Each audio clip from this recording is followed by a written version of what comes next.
জীবনের বিষয়টা কি অদ্ভুত, তাই না? জীবন মানেই একটা যুদ্ধ। আর এই জীবনে যুদ্ধ করেই সবাইকে বাঁচতে হয়। কতটা পরিশ্রম করে, কতটা কষ্ট করে আল্লাহ এই দুনিয়ায় আমাদের পাঠালেন। অবশ্য আল্লাহর কাছে খুবই সহজ। বাবা মা কতটা কষ্ট করে দুনিয়ায় আনলেন, আনার পরে নাম রাখলেন আদর স্নেহ দিয়ে, এবং কত পরিশ্রম করে, কত চেষ্টা করে আমাদের বড় করে তুললেন, চলতে শিখালেন, ফিরতে শিখালেন,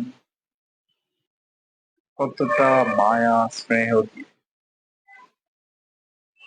আর তারপরে একটা সময় বড় হয়ে গেলাম আমরা, আমরাও তাদের মতো ওই একই পরিশ্রমে নেমে গেলাম দুনিয়ার।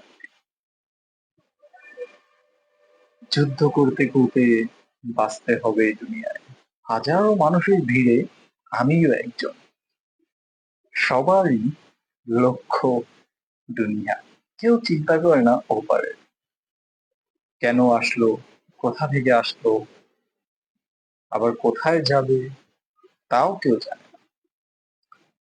যে যার মতো ছুটছে, কোথায় ছুটছে, গন্তব্য কোথায় কেউ জানে না। সকালে কাজে যায়, রাতে বাসায় ফিরে, এরকমের ভাবেই যাচ্ছে। আর আমিও তাদের মতোই একজন, একই ভাবে ছুটছি। বাবা মা বড় করে দিল, পরিশ্রম করে সবকিছু শিক্ষা দিল, আমিও শিখলাম। দেশ ছেড়ে সেই দূর প্রবাসে গেলাম কর্মের উদ্দেশ্যে, তাও পেলাম না সফলতার দেখা। কেটে গেল বছর খানিক, তারপরে চলে গেল আরেকটা বছর। এভাবেই যেতে যেতে 4-5 বছর চলে গেল।